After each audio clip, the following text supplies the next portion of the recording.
오늘은 절망의 벼랑 끝에서 해야 할 일이라는 제목으로 말씀을 전하겠습니다. 사랑하는 성도 여러분, 여러분은 절망의 벼랑 끝에 서 보셨습니까?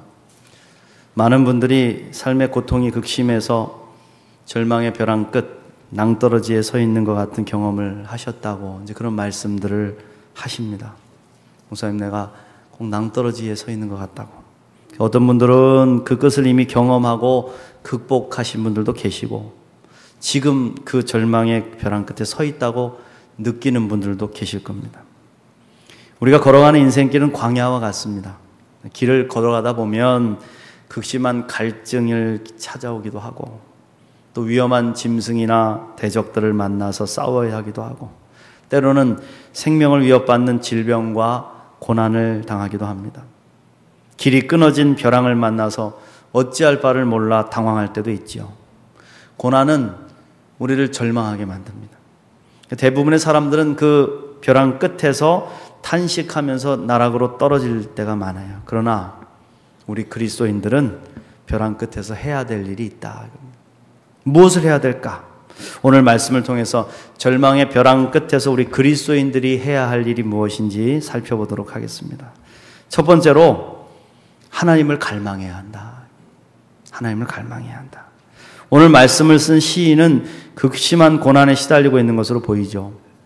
구체적인 상황은 잘 알 수 없지만은 3절 말씀과 10절 말씀을 통해 볼 때 그 상황이 매우 절망스럽고 위급한 상황임을 보게 된다.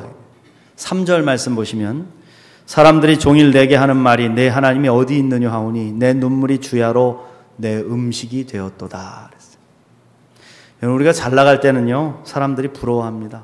아, 네가 믿는 하나님이 너를 도우시나 보다, 네가 예수 잘 믿었나 보다, 칭찬하죠. 그런데 고난을 당하면 조롱합니다. 조롱합니다. 너 하나님을 잘못 믿었나 보다. 하나님이 살아계시긴 한 거니? 네가 믿는 하나님이 어디 계시니? 네 꼴을 좀 봐라. 그래서 시인은 너무 억울하고 분해서 눈물이 주야로 음식이 되었다, 그렇게 고백을 하고 있어요. 여러분, 고난이 극심하게 찾아오면 눈물이 마를 날이 없습니다. 얼마나 눈물을 많이 흘리게 되니 나중에는 눈물조차도 말라서 더 이상 나오지 않는 그런 절망을 겪기도 하지요. 10절 말씀에 내 뼈를 찌르는 칼같이 내 대적이 나를 비방하여 늘 내게 말하기를 내 하나님이 어디 있느냐 하도다. 이건 여러분 좀 더 심각한 상황입니다. 고난당할 때 평소 사이가 좋지 않거나 원수처럼 지내는 자들에게 조롱을 당하는 순간은 참으로 견디기가 힘든 상황이지 아니겠습니까? 하나님이 시은원해 주시고 나에게 반드시 승리하게 하실 거라고 기도했는데 도리어 상대방이 나를 이겼다고 생각합니다. 조롱할 때는 정말 죽고 싶은 심정인 거죠. 죽고 싶죠. 이런 상황이 찾아올 때 대부분은 믿음을 가진 사람들이라 하더라도 하나님 떠나기가 쉽습니다. 아이, 나 예수 안 믿는다고.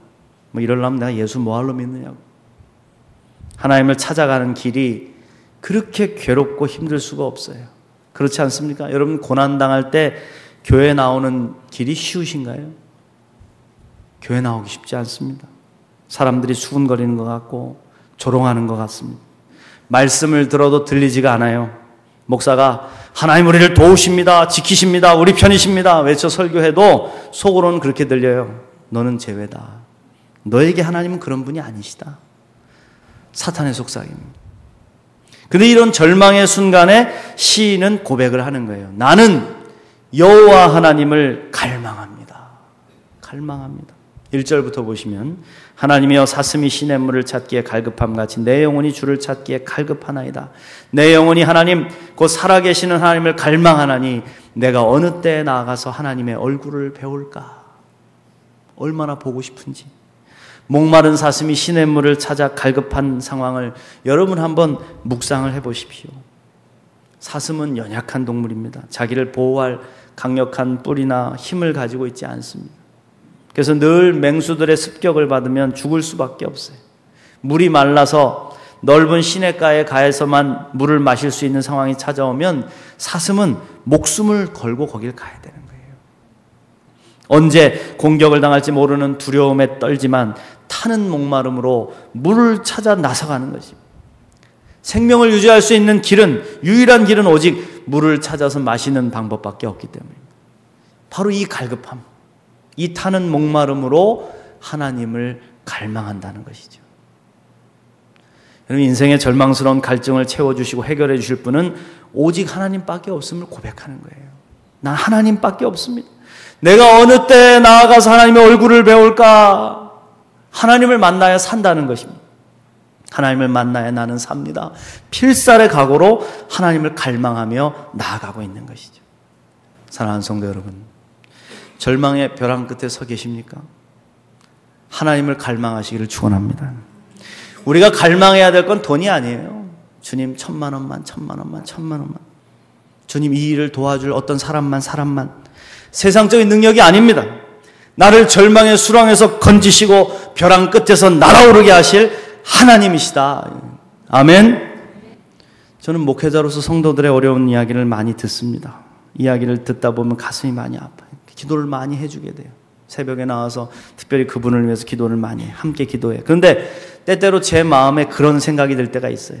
이분이 정말 절망스러운 상황인가? 정말 벼랑 끝에 서 계신가? 그런데 어떻게 저렇게 하나님을 갈망할 수 있지 않는가? 어떻게 하나님을 저렇게밖에 갈망하지 않을까? 돈을 찾아 갈망하고 사람 찾아 갈망하고 다양한 방법을 찾아 갈망은 하는데 정작 인생의 주권자 되시는 하나님을 찾아 갈망하지 못하는구나. 어떻게 대신 기도해주는 나만큼도 기도하지 않는데 무슨 갈망인가요? 무슨 갈망인가? 여러분, 갈망은 대충 하는 거 아닙니다. 사슴이 타는 목마름으로 시냇물을 찾아 펄떡이듯이 하나님을 찾아서 갈망하는 거예요. 주님만이 내 생명수가 되십니다. 주님을 만나야 살겠습니다. 오직 주님밖에 길이 없습니다. 주님 사모합니다. 그렇게 갈망해야 한다는 것이죠. 마치 에스더가 내가 죽으면 죽으리라 하나님 앞에 기도하듯이, 히스기야 왕이 세상의 모든 것은 다 뒤로 하고 오직 나는 주만 바라봅니다 하고 눈물로 기도하듯이 그렇게 갈망하는 거예요. 그게 갈망입니다. 여러분, 하나님 만나고 싶으십니까? 하나님의 도우심을 힘입고 싶으십니까? 그렇다면 하나님을 갈망하십시오. 사슴이 시냇물을 찾듯이 타는 목마름으로 갈망하라. 날마다 생명 되시는 하나님을 찾아 갈망하며 나아갈 때 주님은 우리를 만나주시고 채워주시고 은혜를 쏟아부어 주셔서 주님의 은혜 안에 회복의 은혜를 경험케 하실 줄로 믿습니다. 이 은혜를 경험할 수 있는 저와 여러분 되시길 간절히 축원합니다. 두 번째로 해야 할 일은 하나님과의 추억을 기억하라. 고난의 절망의 벼랑 끝에서 추억을 기억해야 돼. 아름다운 추억을 기억해야 돼. 여러분, 오늘 말씀을 볼 때 시인도 하나님 앞으로 나아가는 일이 쉽지 않았던 것 같아요. 대적들이 기회를 노리면서 언제 죽일지 모르는 위기 앞에 서 있는 겁니다. 그래서 하나님 앞으로 나아가는 길이 막혔어요. 괴로워요. 거기에 더하여서 하나님을 갈망하려고 하는 그에게 하나님이 어디 계시냐 그러면서 조롱하는 그런 존재를 부정하는 그런 사람들이 있었다는 거예요. 그 마음을 더 아프게 했습니다. 시인은 이 고난의 순간에 기억했어요. 무엇을 기억했습니까? 하나님과 동행했던 아름다운 시절을 기억했다. 오늘 본문 4절 말씀 우리말 성경으로 고백하면요, 이 4절 말씀 더 의미가 분명한데 제가 읽어드립니다. 이렇게 되어 있습니다. 지난 날들을 생각해보면 내 영혼을 토해내지 않을 수 없습니다. 내가 많은 사람들과 함께 그 행렬을 이끌고 하나님의 집으로 가며 명절을 지키러 가는 사람들 사이에서 기뻐 외치며 찬양했습니다. 할렐루야. 하나님께 드렸던 영광스러운 예배의 시간들, 많은 사람들을 주님의 집으로 인도했던 헌신의 시간들, 주님을 기쁨으로 뜨겁게 찬양했던 추억들을 떠올리면서 그 그리움에 몸살을 앓고 있는 모습이죠. 그리움에. 근데 여러분, 이렇게 떠올리는 일이 얼마나 힐링이 되는 줄 아십니까? 추억을 기억하고 떠올리면요, 힐링이 돼요. 눈물이 흐르고 감동이 오고. 기억하고 떠올릴 때 그 추억이 우리의 영혼을 따뜻하게 감싸면서 감동과 회복을 줄 때가 많습니다.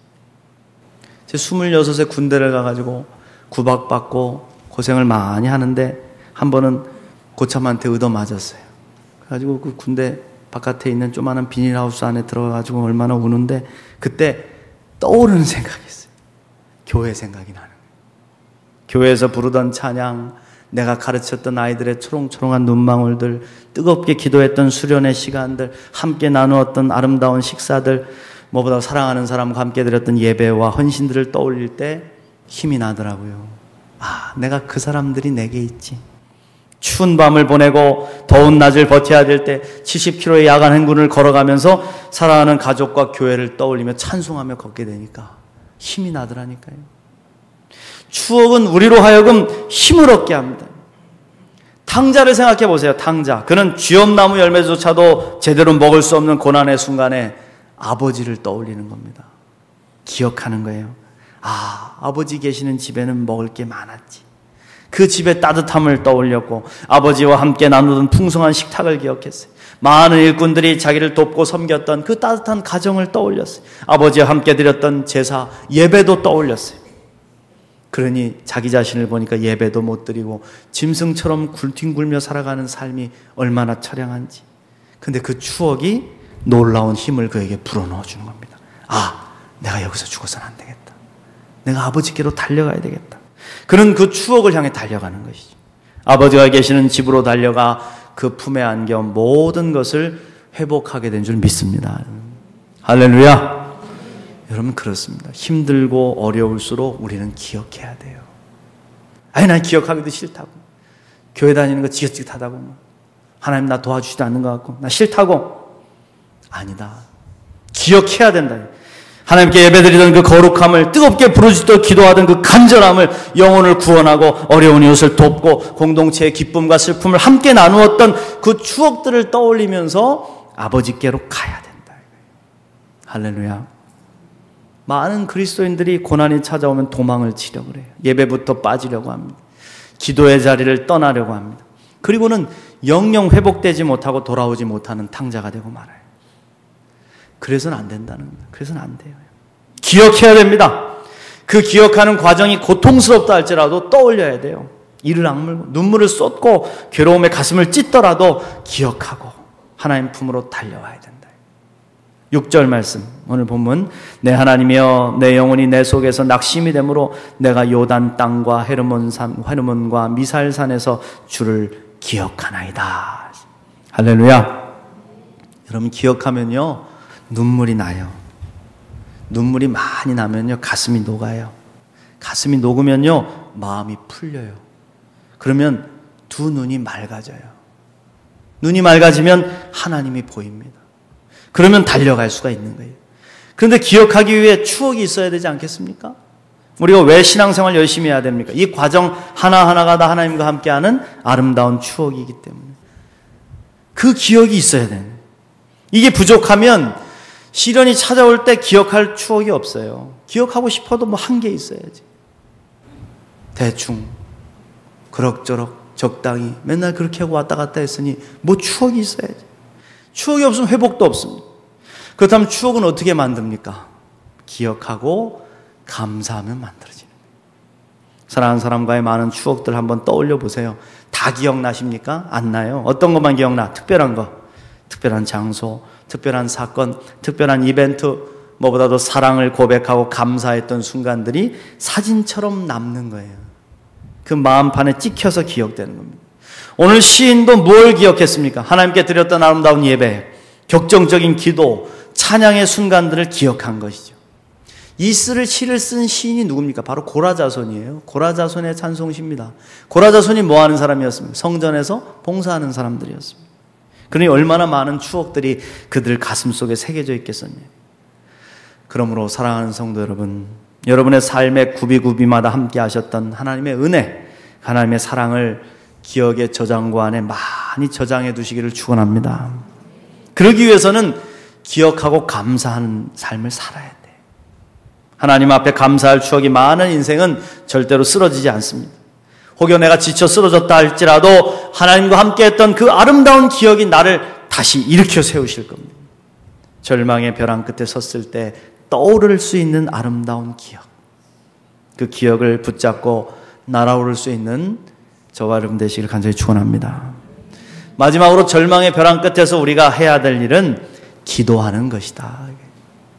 여러분 식상하시죠? 기도하라. 기도는 아무리 강조해도 과하지 않습니다. 왜냐하면 하나님의 능력을 움직이는 통로는 오직 기도밖에 없기 때문에. 기도밖에 없어요. 하나님 도와주세요 하고 싶은데 뭘로? 그 능력을 움직이려면 기도해야 돼. 부르짖어야 돼. 예수님은 40일 금식 기도를 하시고 공생애를 시작하셨습니다. 그냥 대충 사역을 위해 일하신 게 아니에요. 하나님이심에도 불구하고 그분은 40일 동안을 금식하시고 사역을 위해서 많이 기도하신 다음에 시작하셨다니까요. 그리고 삶의 순간순간마다 기도하셨습니다. 따로 한적한 곳을 정해놓고 날마다 새벽마다 기도하셨어요. 고난의 순간에는 더 기도하셨어요. 힘을 내서 기도하셨어요. 질병과 귀신들을 기도로 쫓아내셨어요. 기도 외에는 이런 유가 나갈 수 없다고 말씀하셨어요. 죽은 나사로를 살리실 때도 기도하셨어요. 제자들에게 기도를 가르쳐 주셨고 최후의 순간을 앞두고도 기도하셨어요. 그리고 생애 마지막 순간에도 기도로 삶을 마감하셨습니다. 저는 그런 생각이 들었어요. 주님은 당신의 이름으로 우리에게 기도하게 하시고 그 기도를 이루어 주시는 능력의 주권자신데 그럼에도 불구하고 이토록 기도하셨는데 우리는 너무 기도 안 하는 거 아닌가? 왜 우리가 이렇게 기도 못할까? 주님이 그러시는 것 같더라고요. 나도 기도하는데 너는 왜 기도 안 하냐? 너 다른 믿는 구석이 많은가 보구나. 오늘 말씀에 시인은 하나님 앞에 기도했습니다. 8절 말씀. 낮에는 여호와께서 그의 인자하심을 베푸시고 밤에는 그의 찬송이 내게 있어 생명의 하나님께 기도하리로다. 할렐루야. 여러분, 절망의 순간에 하나님이 나를 버리신 것 같고 원수들은 나를 조롱하여서 아무것도 하기 싫은 무기력한 순간에 과연 우리가 기도할 수 있을까요? 기도할 수 있을까요? 그런데 시인은 기도하리로다 외쳤다. 다시 말하면 기도는 의지를 가지고 행해야 한다는 겁니다. 그냥 여러분 기도가 되도록 지켜주시는 게 아니에요. 우리가 의지를 가지고 이를 악물고 기도의 자리로 나아가야 할 수 있는 거예요. 기도해야지 하고 나면 하루 지나고요. 아이고 기도해야지 오늘 못했나 하면 또 지나가고요. 아유 나 기도해야 되는데 그렇게 가다 보면 주님 나라 가는 거예요. 기도는요 이를 악물고 의지 없이는 되지 않는 겁니다. 시인은 하나님 앞에 나아가 기도로 쏟아놓기 시작했어요. 기도는 고상한 언어가 아닙니다. 우리의 마음을 드리는 것이고 꿈을 드리는 것이고 모든 주권이 하나님께 있음을 인정하는 것이고 하나님의 처분에 맡깁니다 고백하는 것입니다. 그래서 기도 안에는요 눈물과 탄식과 한숨과 원망과 불평도 다 담겨 있습니다. 중요한 것은 하나님 우리 기도를 듣기를 즐거워하신다. 믿습니까? 하나님 가려듣지 않으세요. 다 들어요. 있는 그대로 다 들어주십니다. 9절을 보십시오. 내 반석이신 하나님께 말하기를 어찌하여 나를 잊으셨나이까? 내가 어찌하여 원수의 압제로 말미암아 슬프게 다니나이까 하리로다. 하나님을 반석이라고 높이고 있지만은요 왜 나를 잊으셨냐고 투정하는 겁니다. 지금 왜 나를 잊으셔서 지금 당하는 고난을 그냥 가만히 보고 계시면서 나를 슬프게 만드십니까? 주님 원망스럽습니다. 이제 그런 뜻이죠. 10절에 내 뼈를 찌르는 칼같이 내 대적이 나를 비방하여 늘 내게 말하기를 내 하나님이 어디 있느냐 하도다. 이건 좀 더 심하게 말하면 하나님을 향해서 협박하는 거예요. 자꾸 이렇게 나를 내버려 두시면 내 대적들이 하나님 안 계시다고 조롱할 겁니다. 그러면 좋으시겠어요? 따지는 거죠. 그럼 참 좋겠습니다. 우리 자식놈들이 그럴 때 있잖아요. 뭔가 지들이 해달라는 거 안 해주고 그래서 잘 안 될 것 같으면 괜히 협박하잖아요. 그러잖아요. 뭐라 그럽니까? 내가 잘못되면 엄마 아빠는 좋을 것 같아. 엄마 아빠만 손해지 뭐. 협박하는. 그러면서 고를 부립니다. 고를 부려. 비슷한 거죠. 여러분 고를 부려도 하나님 앞에서 부리시라는 겁니다. 주님 앞에 나와서 쏟아놓고 투정 부려야지. 어디 괜히 세상에 나가가지고선 세상 친구 불러가지고 야야 이렇게 하고서 오늘 그냥 가자 인생 뭐 있냐 그렇게 해서 죄로 가봐야 여러분 남는 거 없습니다. 자식이 화가 나도 부모 앞에서 골 부리고 투정하는 게 낫지. 어디 뭐 밖에 나가서 가출해야 죄 짓고 다니면 어떻게 되겠습니까? 주님 앞에서 내가 지금 절망의 벼랑 끝에 서 있어도 기도할 수 없다. 이건 여러분 핑계라 이겁니다. 가끔 그럴 때 있어요. 목사님 내가 지금 얼마나 어려운 줄 아십니까? 기도할 겨를이 없어요. 나 지금 뭐 죽을 것 같습니다. 죽기 일보 직전인데 무슨 기도가 나옵니까? 아직 절망의 벼랑 끝이 아닙니다. 아직 다른 거 생각할 겨를이 있기 때문입니다. 아직 스스로 뭔가 해볼 힘이 남아있기 때문입니다. 그러면 기도하지 않습니다. 기도는 하나님 앞에서 나의 힘을 빼는 작업이래요. 마치 수영과 같다는 거예요. 수영과 같다. 이런 수영을 배우러 가보면요, 코치들이 하는 말이 있습니다. 뭐라 그러죠? 몸에 힘을 빼세요. 힘을 빼세요. 힘 주고 뻣뻣하면 가라앉습니다. 몸에 힘을 빼세요. 이번에 이 뉴스를 보니까 어떤 똑똑하고 위대한 학생이 파도에 휩쓸려가지고 깊은 바다에 쓸려갔어요. 근데 그 한 학생이 구조대가 올 때까지 버텼다는 거 아닙니까? 뭘로? 생존 수영으로. 한 20분간을 버틴 거예요. 여러분, 생존 수영이 뭡니까? 몸에 힘을 빼고 들어 눕는 거예요. 그냥 뒤로 확 벌러덩 들어 놓으면요, 이게 최소한의 힘을 가지고 떠 있는 겁니다.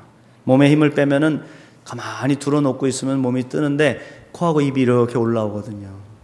그럼 숨 쉴 수 있어요. 그럼 손만 살짝 저어주면요, 몸이 떠 있습니다. 내 힘으로 살아보겠다고 막 발버둥 칠수록 물속으로 깊이 가라앉을 뿐입니다. 힘을 빼면 하나님의 은혜가 나를 떠오르게 하신다는 거예요. 믿으시기 바랍니다. 그래서 기도를 많이 하다 보면 힘이 빠지는 거예요. 여기 기도 많이 해보신 분들 경험해 보셨잖아요. 가서 며칠씩 부르짖어 기도해 보십시오. 목이 다 갈라지도록 눈물 쏟으면서 막 계속 기도하다 보면 원망도 쏟아놔지고 슬픔도 쏟아놓아지고 내 교만도 쏟아놓아지고 자만심도 떨어놓아지고 상처 다 쏟아놔집니다.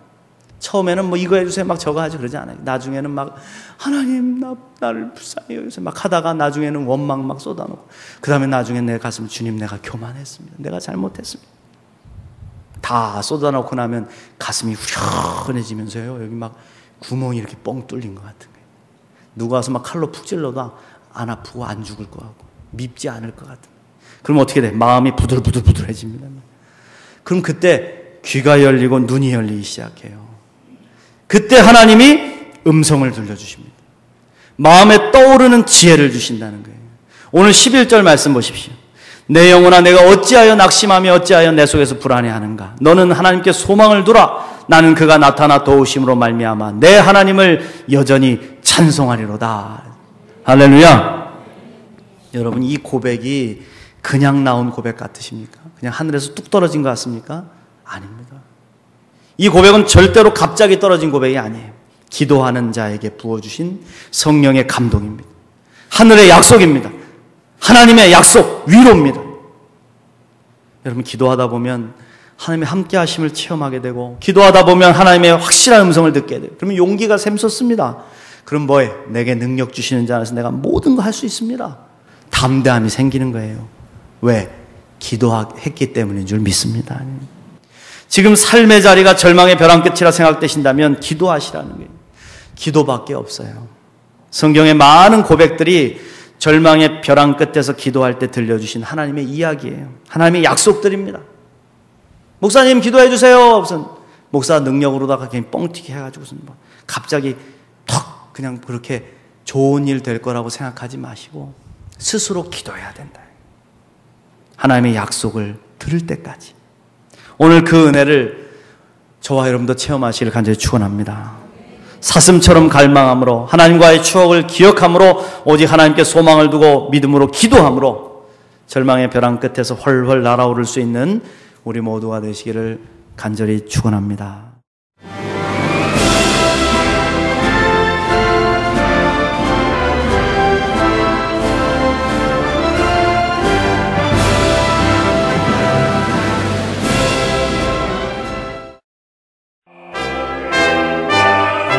제18회 CBS 전국 청소년 음악 콩쿠르가 9월 9일 청주대학교에서 열립니다. 청소년 음악 콩쿠르는 초중고 대학 일반부로 나눠 피아노와 관악, 현악, 성악, 작곡 부문별로 재능을 겨루게 됩니다. 대상에는 문화체육관광부 장관상과 상금 500만 원이 주어지며 각 부문별 최우 수상에는 100만 원의 상금이 주어집니다. 신청은 14일부터 31일까지며 자세한 사항은 청주 CBS 총무국으로 문의하시기 바랍니다. 청소년 여러분의 많은 참가 바랍니다.